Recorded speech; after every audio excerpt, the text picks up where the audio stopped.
നമസ്കാരം. ഹലോ ഡോക്ടറിലേക്ക് എല്ലാ പ്രേക്ഷകർക്കും സ്വാഗതം. മുഖക്കുരുവും അതുമൂലം മുഖത്തുണ്ടാവുന്ന കറുത്ത പാടുകളും പലരെയും അലട്ടുന്ന സൗന്ദര്യ പ്രശ്നവും ആരോഗ്യ പ്രശ്നവുമാണ്.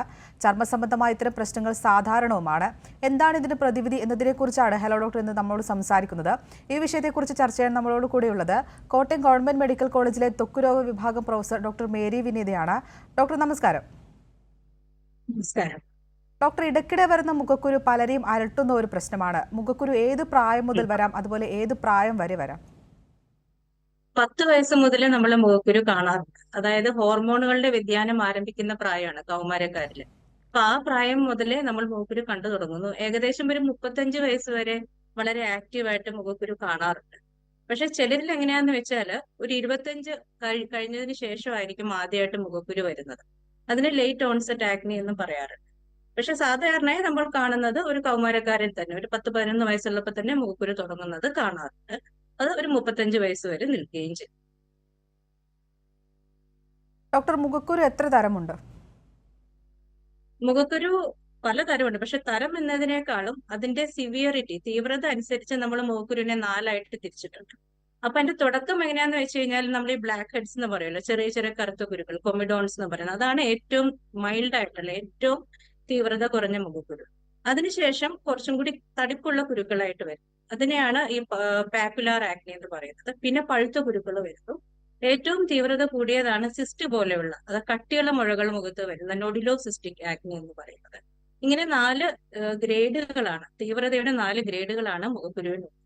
അത് കൂടാതെ തന്നെ വേറെ ചില മുഖക്കുരുക്കളുണ്ട്. അതായത് നമ്മുടെ കോവിഡിന്റെ സമയത്ത് ഈ മാസ്കിന്റെ ഒക്കെ അമിതമായ ഉപയോഗം കാരണം മാസ്കിനെ എന്ന് പറയുന്നത്, അതായത് മാസ്ക് ഉപയോഗിക്കുന്ന അതുകൂടെ വേർക്കുന്നു.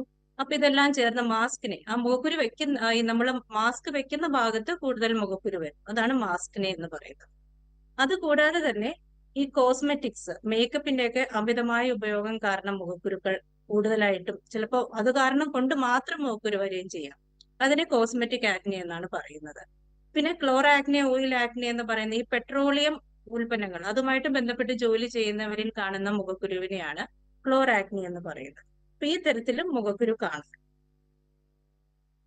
ഡോക്ടർ, മുഖക്കുരു പ്രധാനമായും എന്തെല്ലാം കാരണങ്ങൾ കൊണ്ടുവരാം? ഇത് ആർക്കൊക്കെയാണ് കൂടുതൽ മുഖക്കുരു വരാൻ സാധ്യതയുള്ളത്? മുഖക്കുരു കൂടുതലും നമ്മൾ നോക്കുമ്പോൾ ജനിതകമായിട്ട് ഒരു കാരണമുണ്ട് മുഖക്കുരുവിന്. അതായത് നമ്മുടെ അച്ഛനും അമ്മയ്ക്കും ഒക്കെ മുഖക്കുരു ഉണ്ടെങ്കിൽ കുട്ടികൾക്ക് മുഖക്കുരു വരാൻ സാധ്യത കൂടുതലാണ്. ആ ജനിതകമായ കാരണം എപ്പോഴും ഉണ്ട്. മാത്രമല്ല, മുഖക്കുരു എന്ന് പറയുന്നത് സെബേഷ്യസ് ഗ്രന്ഥിയിൽ ഉണ്ടാവുന്ന ഒരു അസുഖമാണ്. അതായത് അസുഖം എന്ന് പറയാൻ പറ്റില്ല, അത് നോർമൽ പ്രോസസ് ആണ്. ഹോർമോണുകളുടെ വ്യതിയാനം ഉണ്ടാകുമ്പോൾ, ഹോർമോണുകളുടെ ഏറ്റം ഉണ്ടാകുമ്പോൾ സെബം കൂടുതൽ പുറപ്പെടുവിക്കുന്ന ഈ സെബേഷ്യസ് ഗ്രന്ഥികൾ. അതുകൂടാതെ തന്നെ ഈ സെബേഷ്യസ് ഗ്രന്ഥികളിൽ ക്യൂട്ടി ബാക്ടീരിയം ആക്നി എന്ന് പറയുന്ന ഒരു ബാക്ടീരിയ. അപ്പൊ ഈ ബാക്ടീരിയയുടെ പ്രവർത്തനവും ഈ സെബവും കൂടി ചേർന്നിട്ടാണ് ഈ മുഖക്കുരു കൂടുതലായിട്ട് ഉണ്ടാവും. പിന്നെ വേറൊരു കാരണം എന്താന്ന് വെച്ചാൽ ഇപ്പൊ പെൺകുട്ടികൾ PCOD, പോളിസിസ്റ്റിക് ഒവേറിയൻ ഡിസീസ്, അത് നമ്മൾ ഇപ്പൊ പെൺകുട്ടികളിൽ കുറച്ച് കൂടുതലായിട്ട് കാണുന്നുണ്ട്. ഈ പോളിസിസ്റ്റിക് ഒവേറിയൻ ഡിസീസുള്ള പെൺകുട്ടികൾക്ക് മുഖക്കുരു ഉണ്ടാവും. അത് വളരെ തീവ്രത കൂടിയ തരത്തിൽ മുഖക്കുരു ഉണ്ടാവും. മറ്റൊന്നുള്ളത് അമിതവണ്ണം. നമ്മുടെ മലയാളികളുടെ ഈ ശൈലികളൊക്കെ മാറിയത് കൊണ്ട് അമിതവണ്ണം കൂടുതൽ കാണുന്നുണ്ട്. അപ്പൊ അമിതവണ്ണം ഉള്ളവരിലും മുഖക്കുരു കൂടുതലായിട്ട് കാണുന്നുണ്ട്. ഇതെല്ലാമാണ് കാരണങ്ങൾ. ഡോക്ടർ, ഈ മുഖക്കുരു വരാതിരിക്കാൻ പ്രധാനമായും എന്തെല്ലാം കാര്യങ്ങൾ ശ്രദ്ധിക്കേണ്ടതുണ്ട്? മുഖക്കുരു വരാതിരിക്കാൻ വേണ്ടി നമുക്ക് ഒന്നും ചെയ്യാൻ പറ്റില്ല. എന്തെന്ന് വെച്ചാൽ ഞാൻ പറഞ്ഞല്ലോ, ഒരു ജനിതകമായ ഒരു ഇതുള്ളവർക്ക് മുഖക്കുരു വരും. മുഖക്കുരു വന്നു കഴിഞ്ഞാൽ മുഖക്കുരു കൂടാതിരിക്കാനായിട്ട് നമുക്ക് എന്തെല്ലാം ചെയ്യാം, അല്ലെങ്കിൽ ഒരു റിമിഷനിലേക്ക്, മുഖക്കുരു മാറിയുള്ള എന്നുള്ള ഒരു സ്ഥിതിയിലേക്ക് പോകാൻ എന്ത് ചെയ്യാം എന്നുള്ളതിനെ പറ്റിയാണ് നമ്മൾ ചിന്തിക്കേണ്ടത്. അതായത് ഈ മുഖക്കുരു സ്വന്തമായിട്ട് ചികിത്സിക്കാതെ ഒരു ത്വക്കുരോഗ വിദഗ്ധനെ കണ്ട് മുഖക്കുരുവിന്റെ ചികിത്സ ചെയ്യുക. അവര് പറയുന്ന കാര്യങ്ങൾ കൃത്യമായ, അതായത് കുറച്ച് കൂടുതൽ കാലം, ഏകദേശം ഒരു കൊല്ലം വരെയൊക്കെ അവർ പറയുന്ന പുരട്ടുന്ന മരുന്നുകളോ അല്ലെങ്കിൽ കഴിക്കുന്ന മരുന്നുകളോ ഒക്കെ ചെയ്യേണ്ടി വരും. അപ്പൊ അത് പ്രോപ്പറായിട്ട് ഒരു ത്വക്കുരോഗ വിദഗ്ധനെ കണ്ട് ചികിത്സ ആരംഭിക്കുക എന്നുള്ളതാണ് മുഖക്കുരു മാറാനായിട്ട് നമ്മൾ ആദ്യമായിട്ട് ചെയ്യേണ്ടത്. മറ്റൊന്നുള്ളത്, ഇപ്പോഴത്തെ ഒരു ജനറേഷന്റെ ഒരു പ്രത്യേകതയാണ്, അവര് ഈ യൂട്യൂബ് ചാനലുകളും ഗൂഗിളും ഒക്കെ സെർച്ച് ചെയ്ത് പലതരം മരുന്നുകൾ, പലതരം ലേപനങ്ങൾ, പുരട്ടുന്ന ക്രീമുകൾ മുഖത്ത് പുരട്ടുന്നുണ്ട്. ഇപ്പൊ കോട്ടയം മെഡിക്കൽ കോളേജിൽ ഈയിടയ്ക്ക് തന്നെ നമ്മൾ ഒരു പഠനം നടത്തുന്നുണ്ട്. ഇതിനെപ്പറ്റി പഠനം പൂർത്തിയായിട്ടില്ല. ആ പഠനത്തിൽ നമ്മൾ കാണുന്നത് എന്താണെന്ന് വെച്ചാൽ, യുവജനങ്ങൾ ഈ മുഖക്കുരു ഉള്ളവരെ പറ്റി പഠിക്കുമ്പോൾ അവർ ഒരാൾ തന്നെ ഒരു 3-4 ഉൽപ്പന്നങ്ങൾ സ്വന്തമായിട്ട് കടയിൽ നിന്ന് വാങ്ങി മുഖത്ത് പുരട്ടുന്നു. ഡോക്ടറുടെ നിർദ്ദേശപ്രകാരമോ കുറിപ്പടിയോ ഒന്നുമില്ലാതെ കിട്ടുന്ന ക്രീമുകൾ. അപ്പൊ ഇത്തരം ക്രീമുകൾ അത് പലതും ഓയിലി ക്രീമുകളായിരിക്കും. മുഖക്കുരു വരുന്നത് ഈ ഓയിലി സ്കിന്നുള്ളവർക്കാണ്. അപ്പൊ ഈ ക്രീമുകളൊക്കെ പൊട്ടിക്കഴിയുമ്പോൾ മുഖക്കുരു കൂടുന്നു. മറ്റൊന്നുള്ളത് മേക്കപ്പ്. ഇപ്പൊ നമ്മുടെ ആളുകൾ കൂടുതലായിട്ട് മേക്കപ്പ് ഒക്കെ യൂസ് ചെയ്യുന്ന ഒരു കാലഘട്ടമാണ്. അപ്പൊ ഈ മേക്കപ്പ് എല്ലാം യൂസ് ചെയ്ത് കഴിയുമ്പോൾ മുഖക്കുരു കൂടാൻ സാധ്യതയുണ്ട്. അത് പ്രോപ്പറായിട്ട് വാഷ് ചെയ്ത് കളയാതിരിക്കും. ഈ മേക്കപ്പ് ഉപയോഗിച്ച ശേഷം അത് പ്രോപ്പറായിട്ട് വാഷ് ചെയ്ത് കളയാതിരുന്നു കഴിഞ്ഞാൽ മുഖക്കുരു വരുന്നു. മറ്റൊന്നുള്ളത് ഈ പറഞ്ഞതുപോലെ തന്നെ ചില ഭക്ഷണ സാധനം, കൂടുതലായിട്ട് നമ്മൾ കാണുന്നത് എണ്ണയിൽ വറുത്തതും പൊരിച്ചതുമായ ഭക്ഷണം, മുട്ട, കൂടുതൽ മധുരമുള്ള ഭക്ഷണം, ഇതൊക്കെയാണ് മുഖക്കുരു കൂട്ടുന്നത്. അപ്പൊ ഈ ഭക്ഷണം എന്തെല്ലാം ഭക്ഷണ പദാർത്ഥങ്ങളാണ് മുഖക്കുരു കൂടുതലാക്കുന്നത് എന്നുള്ളത് മനസ്സിലാക്കി അവ ഒഴിവാക്കുക എന്നുള്ളതാണ് മറ്റൊന്ന്. പിന്നെ ഈ പറഞ്ഞ പോലെ പോളിസിസ്റ്റിക് ഒവേറിയൻ ഡിസീസ് ഒക്കെ ഉള്ളവരാണെങ്കിൽ അതിന്റെ ചികിത്സ പ്രോപ്പറായിട്ട് എടുത്താലേ മുഖക്കുരു കുറയുകയുള്ളൂ. അതുപോലെ തന്നെ അമിതമായ വണ്ണം നിയന്ത്രിക്കുക എന്നുള്ളതും മുഖക്കുരു മാറാനായിട്ടുള്ള അത്യാവശ്യമായ ഒരു കാര്യം. ഡോക്ടർ, മുഖക്കുരു നമുക്ക് എങ്ങനെ നിയന്ത്രിക്കാൻ സാധിക്കും? അതുപോലെ എങ്ങനെ പൂർണ്ണമായും ഇത് ചികിത്സിച്ച് ഭേദമാക്കാം? അതെ, ഇപ്പൊ നിയന്ത്രിക്കുന്നത് ഇങ്ങനെയാണ്. ഇപ്പൊ ഞാൻ പറഞ്ഞല്ലോ, മുഖക്കുരു കൂടാൻ സാധ്യതയുള്ള കാര്യങ്ങൾ, അതായത് ഈ പുറത്തുനിന്നുള്ള ക്രീമുകൾ, നമ്മൾ സ്വന്തമായിട്ട് വാങ്ങി പുരട്ടുന്ന ക്രീമുകൾ, ആ ഒരു ശീലം നമ്മൾ ഒഴിവാക്കുക. അതുപോലെ തന്നെ മേക്കപ്പ് ഒക്കെ ഉപയോഗിച്ച് കഴിഞ്ഞാൽ അത് പ്രോപ്പറായിട്ട് കഴുകി വൃത്തിയാക്കുക. അതുപോലെ തന്നെ ഈ ഭക്ഷണ സാധനങ്ങൾ, എന്തെല്ലാം ഭക്ഷണ സാധനങ്ങളാണോ മുഖക്കുരു കൂട്ടുന്നത് അവയെല്ലാം ഒഴിവാക്കുക. അമിതമായ വണ്ണം നിയന്ത്രിക്കുക. ഒരുപാട് ചികിത്സകൾ, നമ്മളൊരു ത്വക്ക് വിദഗ്ധനെ സമീപിച്ചു കഴിഞ്ഞാൽ അവർ നമ്മുടെ ഈ മുഖക്കുരുവിന്റെ തീവ്രത അനുസരിച്ചാണ് നമ്മൾ അതിന്റെ ചികിത്സ നിശ്ചയിക്കുന്നത്. അപ്പോ വളരെ കുറച്ച് മുഖക്കുരുകൾ മാത്രമുള്ള ഇനീഷ്യൽ സ്റ്റേജിലുള്ള ഒരു പേഷ്യന്റ് ആണെങ്കിൽ നമ്മൾ പുരട്ടുന്ന മരുന്നുകൾ, അതായത് ബെൻസോയിൽ പെറോക്സൈഡ്, ക്ലിൻഡാമൈസിൻ, അസിലിക് ആസിഡ്, അങ്ങനെ പുരട്ടുന്ന ക്രീമുകളും, കുറച്ചുകൂടി കൂടിയ ഇനം മുഖക്കുരുവൊക്കെ ആണെങ്കിൽ നമ്മൾ അകത്ത് കഴിക്കുന്ന ഡോക്സിസൈക്ലിൻ ഗുളിക തുടങ്ങും. ഞാൻ നേരത്തെ പറഞ്ഞ ആ തീവ്രത ഏറ്റവും കൂടിയ നൊഡുലോസിസ്റ്റിക് ആക്നെ, അതിന് ഐസോട്രെറ്റിനോയിൻ ഗുളികകളാണ് കൊടുക്കുന്നത്. പക്ഷെ ഇതെല്ലാം ഡോക്ടറുടെ കുറിപ്പടി പ്രകാരം മാത്രമേ ഉപയോഗിക്കാൻ പാടുള്ളൂ. മാത്രമല്ല, ചില മുഖക്കുരുകൾ നമ്മൾ ഇത്രയും മരുന്നുകൾ കൊടുത്താലും മാറാതെ ഉണ്ട്. അങ്ങനെയുള്ള കേസിൽ നമ്മൾ പീൽസുകൾ, കെമിക്കൽ പീലുകളും ഉപയോഗിക്കാറുണ്ട്. ഇതാണ് സാധാരണഗതിയിൽ നമ്മൾ ചെയ്യുന്ന ചികിത്സ. ഡോക്ടർ, ചിലരിൽ കണ്ടുവരുന്ന ഒരു പ്രവണതയാണ് ഈ മുഖക്കുരു വന്നാൽ അത് പൊട്ടിച്ചു കളയുന്നത്. അത്രത്തോളം ഇൻഫെക്ഷൻ ഉണ്ടാവാൻ സാധ്യതയുണ്ട്? മുഖക്കുരു പൊട്ടിച്ചു കളയാൻ പാടില്ല. പൊട്ടിച്ചാൽ ഒന്നല്ലാതെ നമ്മുടെ കയ്യിൽ നിന്നുള്ള ബാക്ടീരിയ കയറിയിട്ട് അവിടെ ഇൻഫെക്ഷൻ ആവുന്നു, അണുബാധ ഉണ്ടാവുന്നു. അപ്പൊ പിന്നെ നമ്മൾ ആന്റിബയോട്ടിക് കൊടുക്കേണ്ടി വരും. അത് മാത്രമല്ല, ഇതിങ്ങനെ പൊട്ടിച്ചു കഴിഞ്ഞാൽ ഇപ്പം മുഖക്കുരു ഉള്ളവർക്കൊക്കെ ഈ കലകളും വരും മുഖക്കുരു മാറിക്കഴിയുമ്പോൾ. അതിന് മെയിൻ കാരണം ഒന്ന് സ്വന്തമായിട്ടുള്ള ചികിത്സ, പിന്നെ ഇവർ ഈ മഞ്ഞൾ, ആര്യവേപ്പില അങ്ങനെയൊക്കെ പുരട്ടും. മറ്റേത് കൈകൊണ്ട് കുട്ടികൾ ഇങ്ങനെ പൊട്ടിക്കുകയും ചെയ്യും. മുഖക്കുരു പൊട്ടിച്ചു കഴിഞ്ഞാൽ അവിടെ കല വരാനുള്ള സാധ്യത കൂടുതലാണ്. അപ്പൊ അതുകൊണ്ട് മുഖക്കുരു തൊടാതിരിക്കുക. ഡോക്ടർ പറയുന്ന ക്രീമുകൾ ജസ്റ്റ് അവിടെ പുരട്ടി വെക്കുക, അത് മാത്രം ചെയ്യുക. ഡോക്ടർ ഇപ്പോൾ സൂചിപ്പിച്ചു മുഖക്കുരു മൂലം മുഖത്തുണ്ടാവുന്ന പാടുകളെ കുറിച്ച്. അതുപോലെ മുഖക്കുരു മൂലം മുഖത്തുണ്ടാവുന്ന കറുത്ത പാടുകൾക്കും കലകൾക്കുമുള്ള ചികിത്സ എന്താണ്? ഈ മുഖക്കുരു വരുന്നോണ്ടുള്ള മെയിൻ പ്രശ്നം ഇത് തന്നെയാണ്. മുഖക്കുരു മാറുമ്പോൾ ഉണ്ടാകുന്ന കലകളും അതുപോലെ സ്കാറുകൾ. അപ്പൊ അതിന് ഒരുപാട് ചികിത്സകൾ ഇപ്പോൾ ലഭ്യമാണ്. ഈ പാടുകൾ, മുഖക്കുരു മുഖക്കുരു മാറുമ്പോൾ ഉണ്ടാകുന്ന കറുത്ത പാടുകൾക്ക് നമുക്ക് കുറച്ച് ക്രീമുകളൊക്കെ പുരട്ടിയാൽ അത് മാറും, അസിലിക് ആസിഡ് പോലെയുള്ള ക്രീം. പക്ഷെ അതിനകത്ത് ഏറ്റവും പ്രധാനപ്പെട്ട കാര്യം എന്ന് വെച്ചാൽ മുഖക്കുരു പിന്നെയും വരുന്നത് നിയന്ത്രിക്കുക എന്നുള്ളത്. അപ്പൊ അത് ആദ്യം മുഖക്കുരുവിനുള്ള ചികിത്സ ചെയ്യുന്നു, പിന്നീട് പാടുകൾക്കുള്ള ചികിത്സ ചെയ്യുന്നു. പാടുകൾ മാറാനായിട്ട് നമുക്ക് സ്കിൻ ലൈറ്റനിങ് ക്രീംസ് ആയ അസിലിക് ആസിഡ്, ഗ്ലൈക്കോലിക് ആസിഡ് അങ്ങനെയുള്ളതൊക്കെ ഉപയോഗിക്കാം.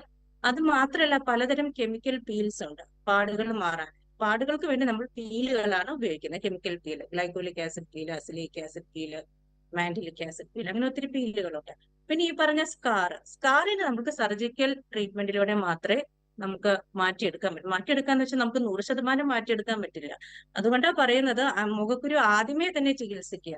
ഒത്തിരി കൂടിയായിട്ട് ചികിത്സിക്കാൻ നിൽക്കാതെ തുടങ്ങുമ്പോൾ തന്നെ ത്വക്ക് വിദഗ്ധനെ കണ്ട് ചികിത്സിക്കുക. കാരണം ഈ സ്കാറുകൾ മാറണം എന്നല്ല, കുറയ്ക്കണമെങ്കിൽ നമുക്ക് surgical procedure, submission, micro needling, PRP, അതായത് platelet rich plasma, autologous fat transplant, micro needling, അങ്ങനെയുള്ള സർജിക്കൽ പ്രൊസീജിയേഴ്സിലൂടെ നമുക്ക് ആ സ്കാറിന്റെ തീവ്രത കുറയ്ക്കാൻ പറ്റും. അപ്പോഴും 100% നമുക്ക് മാറ്റാൻ പറ്റില്ല. ഒരു 50-60% നമുക്ക് ഈ സ്കാറുകൾ കുറയ്ക്കാൻ പറ്റും. ലേസർ ട്രീറ്റ്മെന്റും ഉണ്ട് ഈ സ്കാറുകൾക്ക് വേണ്ടിയിട്ട്. ഡോക്ടർ, ഈ താരൻ പോലുള്ള പ്രശ്നങ്ങൾ എത്രത്തോളം മുഖക്കുരു വർദ്ധിപ്പിക്കുന്നുണ്ട്? താരനും മുഖക്കുരും രണ്ടും വേറെ വേറെ അസുഖമാണ്. അത് ആളുകളുടെ ഒരു തെറ്റായ ധാരണയാണ്. താരൻ കാരണമാണ് മുഖത്ത് കുരു വരുന്നത്. താരനും മുഖക്കുരും വേറെ വേറെയാണ്. താരൻ കാരണം മൂക്കുരു വരില്ല. ഡോക്ടർ, നമ്മുടെ കൂടെ ഒരു പ്രേക്ഷകൻ ചേരുന്നുണ്ട്. പത്തനംതിട്ടയിൽ നിന്ന് ഗംഗാധരനാണ്. ഗംഗാധരൻ, ഡോക്ടറോട് ആ, ചോദിച്ചോളൂ. പറയൂ.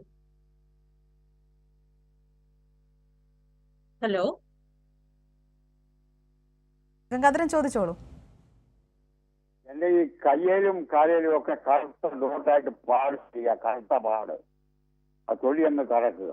ഉം, അത് ഉം. മാറ്റിക്കളയാൻ എന്തെങ്കിലും കയ്യിലും ഉണ്ടോ? കാലിലും തലയിലൊന്നുമില്ല. എവിടേക്കാണ് ചേട്ടാ? കയ്യിലും മുഖത്തും കയ്യിലും കാലിലും മാത്രം. കയ്യിലും കാലിലും കറുത്ത പാടുകൾ. അതെ. അവിടെ വേറെ എന്തെങ്കിലും വന്നുപോയ പാടുകളാണോ അതോ വെറുതെ കറുത്ത പാടായിട്ട് തന്നെ വന്നതാണോ? അത് പാടായിട്ട് തന്നെ വന്നതാ. പാടായിട്ട് തന്നെ വന്നതാണ്. അപ്പൊ അതെ അങ്ങനെ അതെ. കറുത്ത പാടുകളായിട്ട് മാത്രം വരുമ്പോ പല കാരണങ്ങളുണ്ട് അതിന്. ചിലപ്പോൾ ലൈക്കൻ പ്ലാനസ് എന്ന് പറയുന്ന ഒരു അസുഖമാവാം, അല്ലെങ്കിൽ ആ ഈ സോറിയാസിസ് അങ്ങനെ എന്തെങ്കിലും വന്നുപോയ കലകളാവാം. അപ്പൊ അത് ആ ത്വക്ക് രോഗ വിദഗ്ധനെ കണ്ടാലും നമുക്കത് എന്തുകൊണ്ടാണ് ആ പാടുകൾ വന്നത് എന്ന് നോക്കിയിട്ട് അത് ചികിത്സ തീരുമാനിക്കാൻ പറ്റുകയുള്ളൂ. ഓ. അപ്പൊ അതുകൊണ്ട് ഒരു ത്വക്ക് രോഗ വിദഗ്ധനെ കാണുക എന്നുള്ളതാണ് അത്യാവശ്യമായിട്ടുള്ളത്. അതിനിപ്പം വല്ല തൽക്കാലം മരുന്ന് വല്ലതും ഉണ്ടോ? നമുക്ക് കാണാതെ മരുന്ന് തരാൻ പറ്റില്ല ചേട്ടാ. കാരണം ഓ നമുക്ക് കണ്ട് എന്താണ് അസുഖം എന്ന് അറിഞ്ഞിട്ടല്ലേ മരുന്ന് പുരട്ടാൻ പറ്റൂ. വെറുതെ മരുന്ന് പുരട്ടാൻ പറ്റില്ലല്ലോ. ശരി, പല ഡോക്ടറെ കാരണങ്ങൾ കാണാം. കൊണ്ട് വരുന്നത്. അതെ, സ്കിൻ ത്വക്ക് രോഗ സ്പെഷ്യലിസ്റ്റിനെ വിദഗ്ധനെ കാണണം കാണും. അല്ലേ? സ്കിൻ അതെ, അതെ. സ്പെഷ്യലിസ്റ്റ്. ഉം. Okay then, thank you. തിരികെ എത്തുമ്പോൾ ഒരു പ്രേക്ഷകൻ കൂടി ചേരുന്നുണ്ട്. വയനാട് നിന്ന് ചാക്കോയാണ്. ചാക്കോ, ഡോക്ടറോട് ചോദിച്ചോളൂ. Madam, hello. ഹലോ. പറയൂ പറയൂ. ഞാൻ എന്താണ് ഇതിന്റെ ഈ മുഖക്കുരു വരാനുള്ള റീസൺ എന്നതിനെ സംബന്ധിച്ചിട്ടൊന്ന് സംശയം ചോദിക്കാൻ വേണ്ടി. കാരണം ചില ആൾക്കാർ ഈ ഫുഡിൽ കൊഴുപ്പ് കൂടുതൽ ആയി കഴിഞ്ഞിട്ടുണ്ടെങ്കിൽ പിന്നെ വരുമെന്നുള്ള ഒരു ഇതാണ് പറയുന്നത്. അപ്പൊ അതിനെ കുറിച്ച് ഒരു സംശയം ചോദിക്കാനാ. അങ്ങനെ ഞങ്ങൾ പറഞ്ഞോളൂ, എന്താണ് ഹെർബലൈസ് സംശയം? ന്യൂട്രീഷന്റെ ഇതുമായി ബന്ധപ്പെട്ടിട്ടുള്ള ഒരിതാണ്. അത് സെൻട്രൽ നടത്തുന്ന ആളാണ്. അപ്പൊ അതറിയാൻ മനസ്സിലായില്ല, വേണ്ടിയിട്ടാണ്. ഒന്നുകൂടെ പറയാവോ ചേട്ടാ? മനസ്സിലായില്ല, എന്താണ്? ഈ മുഖക്കുരു വരാനുണ്ടാകുന്ന കാരണങ്ങൾ, റീസൺ ആ എന്താണെന്നുള്ളത്, കൊഴുപ്പ് കാരണം പിന്നെ ആ ആ അതുകൊണ്ടാ. മൂക്കുരു വരാനായിട്ട് ഞാൻ പറഞ്ഞല്ലോ, നമ്മുടെ ജനിതകമായ കുറച്ച് കാരണം. നമ്മൾ എല്ലാവർക്കും മൂക്കുരു വരുന്നില്ലല്ലോ. അതായത് നമ്മുടെ അച്ഛനും അമ്മയ്ക്കും ഒക്കെ മൂക്കുരു ഉണ്ടെങ്കിൽ നമുക്ക് മൂക്കുരു വരാനുള്ള സാധ്യത കൂടുതലാണ്. അതായത് ഇത് ബേസിക്കലി ഒരു സെബേഷ്യസ് ഗ്രന്ഥിയുടെ ഒരു വ്യത്യാസം കാരണം. അതായത് നമ്മുടെ ഹോർമോണിൽ കൂടുന്ന സമയത്ത് സെബേഷ്യസ് ഗ്രന്ഥി കൂടുതലായിട്ട് സെബം, നമ്മുടെ തൊലിക്ക് എണ്ണമയം ഉണ്ടാക്കുന്നത് സെബമാണ്. ഈ സെബേഷ്യസ് ഗ്രന്ഥി കൂടുതലായിട്ട് സെബം ഉൽപ്പാദിപ്പിക്കുന്നു. അത് ഈ ജനിതകമായിട്ട് അതിനുള്ള ടെൻഡൻസി ഉള്ളവരിലാണ് ഈ സെബേഷ്യസ് ഗ്രന്ഥി കൂടുതലായിട്ട് സെബം ഉൽപ്പാദിപ്പിക്കുന്നത് നമ്മുടെ ഹോർമോണൽ പീക്ക് വരുന്ന സമയത്ത്. അപ്പം ഇതിന്റെ അകത്ത് ഈ സെബേഷ്യസ് ഗ്രന്ഥികളുടെ അകത്ത് തന്നെ ഈ ക്യൂട്ടി ബാക്ടീരിയം ആക്നെ എന്ന് പറയുന്ന ഒരു ബാക്ടീരിയ ഉണ്ട്. അത് ഈ സെബം കഴിച്ചിട്ടാണ് ജീവിക്കുന്നത്. അപ്പൊ ഈ സെബം കൂടുന്ന സമയത്ത് ഈ ബാക്ടീരിയയുടെ അളവ് കൂടുന്നു. അങ്ങനെയാണ് ഈ മുഖക്കുരു ഉണ്ടാവുന്നത്. പിന്നെ അത് കൂടാതെ മറ്റു ചില കാരണങ്ങൾ, അതായത് അമിതമായ വണ്ണം ഉള്ളവർക്ക് മുഖക്കുരു ഒത്തിരി കൂടുതലായിട്ട് വരാം. സിസ്റ്റിക് ഓവറി ഉള്ളവർക്ക് വരാം. പിന്നെ മേക്കപ്പും കോസ്മെറ്റിക്സും പുറത്തുനിന്നുള്ള പല പല സൗന്ദര്യവർദ്ധക ലേപനങ്ങൾ കൊട്ടുന്നവർക്ക് ഇത് കൂടി വരാം. പക്ഷെ ബേസിക്കലി അത് ഈ സെബേഷ്യസ് ഗ്രന്ഥിയുടെ അമിതമായ പ്രവർത്തനം കാരണമാണ് ഉണ്ടാവുന്നത്. ഓക്കെ മാഡം, പിന്നെ എനിക്ക് വേണ്ടി ശരി, പ്രേക്ഷകന് വ്യക്തമായെന്ന് പ്രതീക്ഷിക്കുന്നു. ഡോക്ടർ, തലയിൽ അമിതമായ എണ്ണയുടെ ഉപയോഗം മുഖക്കുരു വർദ്ധിപ്പിക്കാൻ കാരണമാവുന്നുണ്ടോ? വർദ്ധിപ്പിക്കാൻ കാരണം അതാണ് ഓയിൽ ആക്നെ എന്ന് പറഞ്ഞിട്ട് ഒരു എൻറ്റിറ്റി ഉണ്ട്. അതായത് എണ്ണ ചിലര് മുഖത്ത് എണ്ണ പുരട്ടും, ചിലര് തലയിൽ ഡെയിലി എണ്ണ പുരട്ടുന്നവരുണ്ട്. അപ്പൊ ആ എണ്ണ മുഖത്തേക്ക് വന്നാൽ എണ്ണമയം കൂടുതലല്ലേ, അപ്പൊ മുഖക്കുരു കൂടാൻ സാധ്യതയുണ്ട്. ഡോക്ടർ, ഈ മുഖക്കുരു പോലുള്ള ഇത്തരം പ്രശ്നങ്ങൾ പൂർണ്ണമായും അകറ്റി ചർമ്മ സൗന്ദര്യം എങ്ങനെ നമുക്ക് വർദ്ധിപ്പിക്കാൻ സാധിക്കും? എങ്ങനെ ചർമ്മത്തിന് മൃദുത്വവും തിളക്കവും കൂട്ടാൻ സാധിക്കും? ഞാൻ നേരത്തെ പറഞ്ഞു തന്നെയാണ് എനിക്ക് ഇനിയും പറയാനുള്ളത്. അതായത് നിങ്ങൾ മുഖക്കുരു വരുമ്പോൾ നിങ്ങൾ ത്വക്ക് രോഗ വിദഗ്ധനെ കണ്ട് അവർ പറയുന്ന കാര്യങ്ങൾ പ്രോപ്പറായിട്ട് ചെയ്യുക. പിന്നെ നമ്മളിപ്പം പ്രത്യേകിച്ച് ഇപ്പം ചോദിച്ചത് ചർമ്മ സൗന്ദര്യം എങ്ങനെ കൂട്ടാം, തിളക്കം കൂട്ടാം എന്നൊക്കെയാണ് ചോദിച്ചത്. അപ്പോ ഒന്ന് വളരെ നോർമൽ ആയിട്ടുള്ള ഒരു സ്കിന്നുള്ള ഒരാൾക്ക് മുഖത്ത് വേറെ ഒന്നും ചെയ്യേണ്ട കാര്യമില്ല. ജസ്റ്റ് ഒരു ഫേസ് വാഷ്, സാധാരണ ഒരു മൈൽഡ് ക്ലെൻസർ വെച്ചിട്ട് മുഖം കഴുകിയാൽ മതി. അതിന്റെ മാത്രമേ ആവശ്യമുള്ളൂ. അല്ല നിങ്ങൾക്ക് മുഖത്ത് കുറച്ച് ടാനിങ്ങോ പാടുകളോ അങ്ങനെയൊക്കെ വരുന്നു, മുഖക്കുരു വരുന്നു, അങ്ങനെയൊക്കെ തോന്നുവാണെങ്കിൽ നിങ്ങൾ ഒരു ത്വക്ക് രോഗ വിദഗ്ധനെ സമീപിക്കുക. കാരണം നമുക്ക് ഒരു കോമൺ ആയിട്ട് ഒരു ചർമ്മ സംരക്ഷണം എല്ലാവർക്കും ഒരേ രീതിയിൽ ഒരു ചർമ്മ സംരക്ഷണം എന്ന് നമുക്ക് പറയാൻ പറ്റില്ല. കാരണം ഓരോരുത്തരുടെ തൊലിയും വ്യത്യാസമുള്ളതാണ്. ചിലരുടെ ഓയിലി സ്കിൻ ആയിരിക്കും, ചിലരുടെ ഡ്രൈ സ്കിൻ ആയിരിക്കും, ചിലരുടെ മൂക്കിന് വരാൻ സാധ്യതയുള്ള സ്കിൻ ആയിരിക്കും. അപ്പൊ ഒരു ത്വക്ക് രോഗ വിദഗ്ധന് അത് കണ്ടു കഴിഞ്ഞാൽ അവരുടെ തൊലി ഏത് തരത്തിലുള്ളതാണ് എന്ന് അസസ് ചെയ്തിട്ടാണ് അവർക്ക് എന്തെല്ലാം മരുന്നുകൾ അവർക്ക് ഫേസ് വാഷ് വേണോ എന്നെല്ലാം അവർ തീരുമാനിക്കുന്നത്. മാത്രല്ല ഈ തൊലിയുടെ പ്രത്യേകത മാത്രമല്ല, നമ്മുടെ ജോലിയുടെ പ്രത്യേകത. ഇപ്പം തീരെ പുറത്തിറങ്ങാതെ അകത്ത് മാത്രം വർക്ക് ചെയ്യുന്ന ഒരാൾക്കാണെങ്കിൽ സൺസ്ക്രീനിന്റെ ആവശ്യം വരുന്നില്ല. പക്ഷെ കൂടുതലും പുറത്തൊക്കെ നടന്ന് ബസ്സിലൊക്കെ യാത്ര ചെയ്ത് അങ്ങനെ പോകുന്ന ഒരാളാണെങ്കിൽ അവർക്ക് സൺസ്ക്രീൻ ആവശ്യമുണ്ട്. അതുപോലെ തന്നെ ഡ്രൈ സ്കിൻ ആണെങ്കിൽ അവർക്ക് മോയിസ്ചറൈസർ ആവശ്യമുണ്ട്. ഓയിലി സ്കിന്നിന് മോയിസ്ചറൈസർ ആവശ്യമില്ല. അതെല്ലാം ഡോക്ടർക്ക് ഓരോ രോഗിയെ കണ്ട് അവരുടെ തൊലി ഏത് തരത്തിലുള്ളതാണ് എന്ന് മനസ്സിലാക്കി അവരുടെ വർക്കിംഗ് അന്തരീക്ഷം, ജോലി ചെയ്യുന്ന അന്തരീക്ഷം, വീട്ടിലെ അന്തരീക്ഷം അതെല്ലാം സംസാരിച്ച് ചെയ്യാൻ പറ്റും. അപ്പോ നമ്മുടെ മുഖത്ത്, നമ്മുടെ തൊലിക്ക് ഈ മുഖത്തെ തൊലി എന്ന് പറയുന്നത് ഒരുപാട് പ്രത്യേകതകളുള്ള ഒരു തൊലിയാണ്. ഒന്നെന്ന് വെച്ചാൽ അതിന് കട്ടി ഭയങ്കര കുറവാണ്, വളരെ നേർത്ത തൊലിയാണ്. നമ്മൾ എന്ത് മുഖത്ത് പുരട്ടുന്നോ അതെല്ലാം വളരെ പെട്ടെന്ന് നമ്മുടെ രക്തത്തിലേക്ക് അത് ആഗിരണം ചെയ്യപ്പെടും. മാത്രമല്ല നമ്മുടെ പ്രധാനപ്പെട്ട ഒരു അവയവം അവിടെ ഉണ്ട്, നമ്മുടെ കണ്ണ്. അതും ഈ നമ്മൾ ഈ പുരട്ടുന്ന ലേപനങ്ങളെല്ലാം അതിലേക്കും കൂടി ആഗിരണം ചെയ്യപ്പെടും. അതുകൊണ്ട് സ്വന്തമായിട്ട് മുഖത്ത് പുരട്ടുന്ന ഒരു പ്രവണത മാറ്റി നമ്മുടെ തൊലിക്ക് എന്താണ് വേണ്ടത്, നമുക്ക് ഇനിയിപ്പോ അഥവാ നമ്മുടെ സ്കിൻ ഒന്നും കൂടെ നന്നാക്കണം എന്ന് നമുക്ക് ആഗ്രഹമുണ്ടെങ്കിൽ നമ്മൾ ത്വക്ക് രോഗ വിദഗ്ധനെ കണ്ട് അവരുടെ ഉപദേശപ്രകാരം സൺസ്ക്രീനോ മോയിസ്ചറൈസറോ ഫേസ് ക്ലെൻസറോ ഉപയോഗിക്കുക. ഈ സ്വന്തമായിട്ട് ഈ യൂട്യൂബ് മറ്റെല്ലാം സെർച്ച് ചെയ്ത് നമ്മൾ സ്വന്തമായിട്ട് ഓൺലൈനായിട്ട് വാങ്ങി പുരട്ടുന്ന പ്രവണത പാടില്ല. ഡോക്ടർ, ഈ സർക്കാർ തലങ്ങളിൽ, സർക്കാർ മെഡിക്കൽ കോളേജ് തലങ്ങളിൽ ഇതിനുള്ള നൂതന ചികിത്സാ മാർഗങ്ങൾ എന്തൊക്കെയാണ്? അതെ, സർക്കാർ മെഡിക്കൽ കോളേജിൽ ഇപ്പം ഞങ്ങൾ പറഞ്ഞല്ലോ, ഇപ്പൊ കോട്ടയം മെഡിക്കൽ കോളേജിൽ നമ്മൾ ഈ മുഖക്കുരുവും അതുപോലെ ഉണ്ടാകുന്ന കലകൾ എന്നതിനെ പറ്റി ഒരു പഠനം തന്നെ നടത്തുന്നുണ്ട്. അപ്പൊ ഇത്രയും രോഗികൾ വരുമ്പോൾ അവർക്ക് എന്തായാലും നമുക്ക് ട്രീറ്റ്മെന്റ് ഓഫർ ചെയ്യണമല്ലോ. അപ്പൊ മുഖക്കുരുവിന്റെ ചികിത്സ നമുക്ക് പുരട്ടാനുള്ള മരുന്നുകളും ടാബ്ലറ്റ്സും അതൊക്കെ നമുക്ക് കുറിക്കാം. അതുകൂടാതെ കലകൾ മാറാനുള്ള കെമിക്കൽ പീൽ നമ്മുടെ മെഡിക്കൽ കോളേജിൽ തന്നെ യെല്ലോ പീല്, അസിലാക് എം peel, salicylic acid peel, glycolic, ഒരു 5-6 തരം പീലുകൾ തന്നെ ഉണ്ട് ഈ മുഖക്കുരു മൂലം ഉണ്ടാവുന്ന പാടുകൾ മാറാനും മറ്റു മുഖത്തെ പാടുകൾ മാറ്റാനും. ഈ കെമിക്കൽ പീൽ എല്ലാം നമുക്ക് കോട്ടയം മെഡിക്കൽ കോളേജിൽ ത്വക്ക് രോഗ വിഭാഗത്തിൽ അവൈലബിൾ ആണ്. അതുകൂടാതെ ഈ സ്കാറിന് വേണ്ടിയിട്ടുള്ള ചികിത്സകൾ, നമ്മൾ എല്ലാത്തരം സ്കാറിന് വേണ്ടിയുള്ള എല്ലാത്തരം ചികിത്സകളും ഓട്ടോലോഗസ് ഫാറ്റ് ട്രാൻസ്പ്ലാന്റ് ഒഴിച്ച് ബാക്കി എല്ലാ ചികിത്സകളും നമ്മൾ ചെയ്യുന്നുണ്ട്. സബ്സിഷൻ, മൈക്രോ നീഡ്ലിംഗ്, PRP, മൈക്രോഡർമേബ്രേഷൻ, ഇതെല്ലാം പഞ്ച് എക്സിഷൻ, ഇതെല്ലാം നമ്മൾ ചെയ്യുന്നു. ഓട്ടോലോഗസ് ഫാറ്റ് ട്രാൻസ്പ്ലാന്റ് എന്ന് പറയുന്ന ഏറ്റവും ലേറ്റസ്റ്റ് ആയിട്ടുള്ള ഒരു ട്രീറ്റ്മെന്റ് ആണ്. അതായത് രോഗിയുടെ തന്നെ ഫാറ്റ് എടുത്തിട്ട് നമ്മൾ ഈ സ്കാർ, ആക്നെ മുഖക്കുരു മൂലമുണ്ടായ സ്കാറിലേക്ക് ഇഞ്ചെക്ട് ചെയ്യും. അതും താമസിയാതെ തന്നെ നമ്മളിവിടെ തുടങ്ങുമെന്നാണ് പ്രതീക്ഷിക്കുന്നത്. ശരി ഡോക്ടർ, അതുപോലെ വ്യക്തമാണ്. ലേസർ, നമ്മളോട് ഒരു പ്രേക്ഷകൻ കൂടി ചേരുന്നുണ്ട്. അതും വടകരയിൽ നിന്ന് പ്രദീപാണ്. പ്രദീപ്, ഡോക്ടറോട് ചോദിച്ചോളൂ. മാഡം, ഞാൻ പ്രദീപിന്റെ വൈഫാണ്. എനിക്ക് ഈ പാലുണ്ണി പോലെ ഈ ഇങ്ങനെ കഷത്തിലും പിന്നെ കഴുത്തിന്റെ പുറകിലെല്ലാം അതിങ്ങനെ കൂടി കൂടി വരുന്നുണ്ട്. അതിനെന്താ? കറുത്ത നിറത്തിലല്ലേ? അതെ അതെ അതെ അതെ. അത് ഈ സ്കിൻ ടാഗ് അല്ലെങ്കിൽ ഡെർമറ്റോസിസ് പാപ്പിലോസ നൈഗ്ര എന്ന് പറയുന്ന ഒരു എൻറ്റിറ്റി ഉണ്ട്, അതായിരിക്കാം. അപ്പൊ അത് നമുക്ക് ഈ റേഡിയോ ഫ്രീക്വൻസി അല്ലെങ്കിൽ ഇലക്ട്രോപോട്ടറി വെച്ചിട്ട് എടുത്തു കളയാനേ പറ്റും. സർജിക്കൽ ഓപ്ഷനെ അതിനുള്ളൂ. മറ്റൊന്ന്, ഇങ്ങനെ ഈ സ്കിൻ ടാഗ്, ഈ ചെറിയ ചെറിയ കറുത്ത തടിപ്പുകൾ വരുന്നവർക്ക് ഷുഗർ വരാനുള്ള സാധ്യത കൂടുതലാണ്. ഷുഗർ ഉണ്ടോ? ഷുഗർ ഉണ്ട്. എനിക്ക് 51 വയസ്സുണ്ട്. ഷുഗർ മുഖത്ത് യാതൊരു പാടും. ഇതിൻ്റെത് കണ്ണിന്റെ ഒരു കോർണറിലുണ്ട് ഇങ്ങനെ ഒരു പാലുണ്ണി പോലെ കറുപ്പ്, പിന്നെ കക്ഷത്തിലൊക്കെയാണുള്ളത്. അത് ഒരു ത്വക്ക് രോഗ വിദഗ്ധനെ കണ്ടിട്ട് ഈ റേഡിയോ ഫ്രീക്വൻസി വെച്ചിട്ട്, ഒരു മെഷീനാണ്, അത് വെച്ചിട്ട് അത് എടുത്തു കളയാനേ പറ്റുള്ളൂ. മരുന്നുകൾ പുരട്ടി കളയാൻ പറ്റില്ല. അപ്പൊ ത്വക്ക് രോഗ വിദഗ്ധനെ കാണും കേട്ടോ. ഷുഗർ കൺട്രോളിലാക്കി വെക്കുകയും വേണം. ശരി ഡോക്ടർ, പ്രേക്ഷകർക്ക് വ്യക്തമായെന്ന് പ്രതീക്ഷിക്കുന്നു. ഡോക്ടർ, ഇപ്പോൾ സർക്കാർ തലത്തിൽ ലഭിച്ചു വരുന്ന ചികിത്സാ മാർഗങ്ങളെ കുറിച്ചായിരുന്നു സംസാരിച്ചത്. ഡോക്ടർക്ക് തുടരാം. അതെ, നമ്മൾ എല്ലാത്തരം ചികിത്സകളും ഉണ്ട്. അതായത് കലകൾക്ക് ഞാൻ നേരത്തെ പറഞ്ഞ പോലെ കെമിക്കൽ പീൽസും സർജിക്കൽ ഓപ്ഷൻസ് എല്ലാം തന്നെ നമ്മൾ ചെയ്യുന്നുണ്ട്. ലേസർ തെറാപ്പിയും ഉണ്ട്.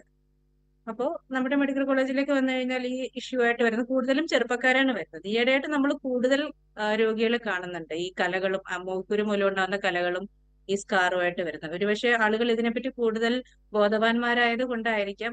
അതോ ഇപ്പൊ ഈയിടെയായിട്ട് കൂടുന്നുണ്ടോ, അതായത് ഈ മുഖക്കുരു മൂലം ഉണ്ടാകുന്ന ഇതെല്ലാം കൂടുന്നുണ്ടോ എന്നും കൂടി നമ്മൾ ചിന്തിക്കേണ്ടതുണ്ട്. അപ്പൊ അതറിയാൻ വേണ്ടിയിട്ടാണ് നമ്മൾ ഈ പഠനം നടത്തുന്നത്. ഡോക്ടർ, ഒരു പ്രേക്ഷകൻ കൂടി ചേരുന്നുണ്ട്. ആലപ്പുഴയിൽ നിന്ന് സന്തോഷാണ്. സന്തോഷ്, ഡോക്ടറോട് ചോദിച്ചോളൂ. സന്തോഷ് പറയൂ. ഹലോ, ഓ പറഞ്ഞോ. നെറ്റിയിലെ മാഡം നെറ്റിയിലെ ശരിക്കും ഈ കറുത്ത പാട് വീഴുന്നു, അത് എന്തുകൊണ്ടാ മാഡം? നെറ്റില് എവിടുന്ന പേരെന്താ പറഞ്ഞത്? സന്തോഷ്, ആലപ്പുഴ. സന്തോഷ്. എത്ര വയസ്സ് എത്രയുണ്ട്? 58 മാഡം. 58. കൂടുതൽ വെയിൽ കൊള്ളുന്ന ജോലിയാണോ? പുറത്ത് ഒത്തിരി വെയിൽ കൊള്ളുന്ന ജോലിയാണോ അത് ചെയ്യുന്നത്? ഓട്ടോ ഓടിക്കുക മാഡം. അപ്പൊ ഒത്തിരി വെയിൽ കൊള്ളുന്നുണ്ട്. അപ്പൊ ഈ ടാനിങ് എന്ന് പറയും, നമ്മൾ ഈ സൂര്യപ്രകാശം കൂടുതൽ കൊണ്ടാൽ ടാനിങ് വരും. ഒരുപക്ഷെ ആ അതാവാം. മറ്റൊന്നുള്ളത്, ഈ മുടി കറുപ്പിക്കാനായിട്ട് ഡൈ ഉപയോഗിക്കുന്നുണ്ടോ? ഇല്ല, ഡൈ ഒന്നും ഉപയോഗിക്കുന്നില്ല. ഹെയർ ഡൈ ഇല്ല. ഹെയർ ഡൈ ഉപയോഗിക്കുന്നവർക്കും അതിന്റെ അലർജി ആയിട്ട് ഇങ്ങനെ നെറ്റിയിൽ പാട് ഇല്ല, കാണാറുണ്ട്. അതൊന്നും ഉപയോഗിക്കാറില്ല മാഡം. ഇല്ല. അപ്പൊ മിക്കവാറും ഈ ഒത്തിരി അമിതമായി വെയിൽ കൊള്ളുന്നതുകൊണ്ട് വരുന്ന ടാനിങ് ആവാം. പിന്നെ ഷുഗറിനോ പ്രഷറിനോ മരുന്നുകൾ കഴിക്കുന്നുണ്ടോ? ഉണ്ട് മാഡം. Sugar 110, pressure 80. ഏതൊക്കെ ഗുളികകളാ കഴിക്കുന്നേ? ഷുഗർ 110. ഷുഗറിനും പ്രഷറിനും ഗുളികയുണ്ടോ? ഷുഗറിനും പ്രഷർ 80 ഉള്ളൂ മാഡം. ഒരു ഗുളിക കഴിക്കുന്നില്ല അല്ലെ? ചില മരുന്നുകൾ കാരണം ഇത്തരം പാടുകൾ വരാം. അപ്പൊ ആലപ്പുഴയിലാ വീടെന്നല്ലേ പറഞ്ഞത്? ആലപ്പുഴ മാഡം. ആലപ്പുഴയിൽ മെഡിക്കൽ കോളേജിൽ ചെന്ന് ത്വക്ക് രോഗ വിഭാഗത്തിൽ കാണിക്കുക. അപ്പൊ അവരത് കണ്ടിട്ട് അതിനുള്ള ചികിത്സ എന്തുകൊണ്ട് വന്നു എന്ന് നോക്കിയിട്ട് വേണം ഇതെല്ലാം. അതാണ് ഞാൻ ഈ പറഞ്ഞത്, നമ്മുടെ തൊലിപ്പുറമെ വരുന്നതല്ലാതെ എന്ത് കാരണം കൊണ്ട് വരുന്നു എന്ന് കണ്ടുപിടിച്ചിട്ട് വേണം ചികിത്സിക്കാനായിട്ട്. അപ്പൊ ഈ പറഞ്ഞതുപോലെ ഒരുപക്ഷെ സൂര്യപ്രകാശം കൂടുതൽ കൊള്ളുന്നതുകൊണ്ടാണെങ്കിൽ ഒരു സൺസ്ക്രീൻ മാത്രം മതിയാവും. അല്ലെങ്കിൽ ഏതെങ്കിലും കഴിക്കുന്ന മരുന്നിന്റെ അലർജി ആയിട്ട് പോലും ഈ പാടുകൾ വരാം.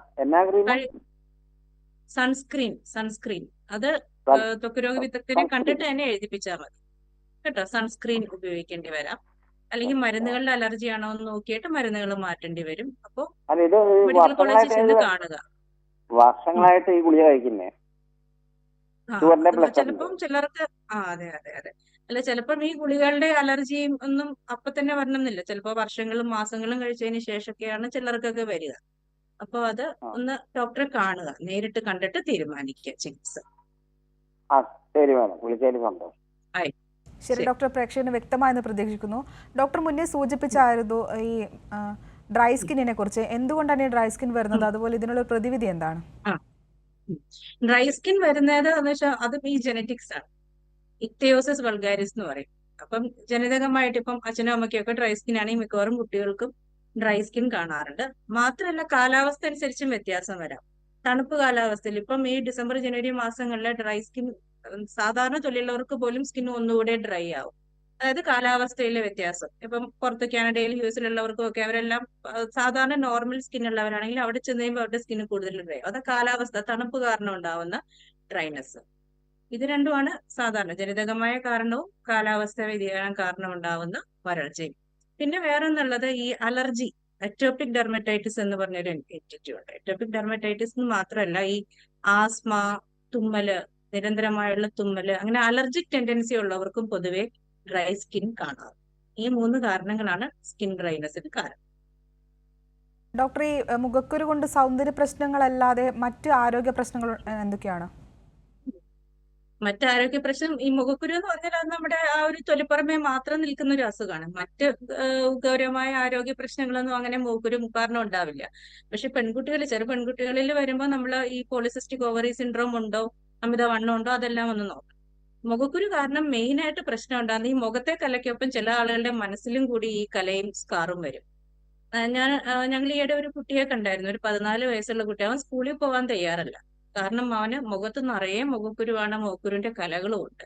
അതായത് അവരുടെ ക്വാളിറ്റി ഓഫ് ലൈഫിനെ അത് എഫക്ട് ചെയ്യും, അവരുടെ മാനസികാവസ്ഥയെ അത് എഫക്ട് ചെയ്യുന്നു. ചിലർ ഡിപ്രഷനിലേക്ക് പോകും. അപ്പോ അതാണ് അവരുടെ മാനസിക നിലയെ ബാധിക്കുക എന്നുള്ളതാണ് മുഖക്കുരു. പ്രത്യേകിച്ച് ഈ കൗമാരക്കാരില് ഒത്തിരി വലിയ തോതിൽ മുഖക്കുരു വരുമ്പോൾ അവർക്ക് മറ്റുള്ളവരെ ഫേസ് ചെയ്യാനായിട്ട് ഒരു ബുദ്ധിമുട്ട് വരും. അതാണ് കാണുന്നത്. ശരി ഡോക്ടർ, വ്യക്തമാണ്. നമ്മുടെ കൂടെ ഒരു പ്രേക്ഷക ചേരുന്നുണ്ട്. കണ്ണൂരിൽ നിന്ന് സൗമ്യയാണ്. സൗമ്യ, ഡോക്ടറോട് ചോദിച്ചോളൂ.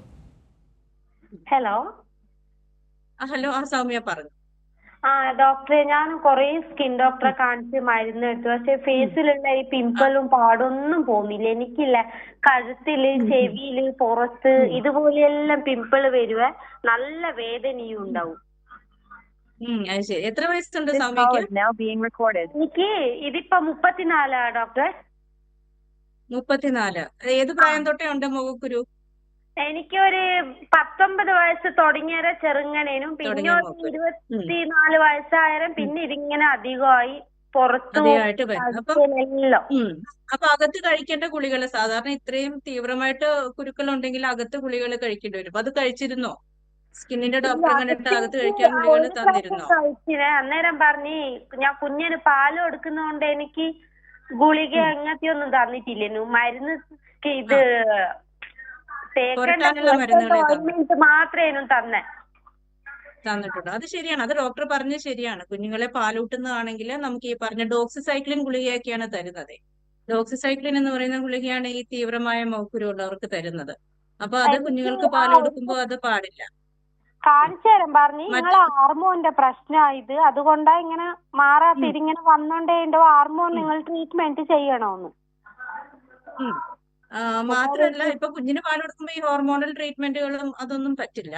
കുഞ്ഞിന് എത്ര വയസ്സായി? കുഞ്ഞിന് എത്ര വയസ്സായി? 2.5 വയസ്സ്.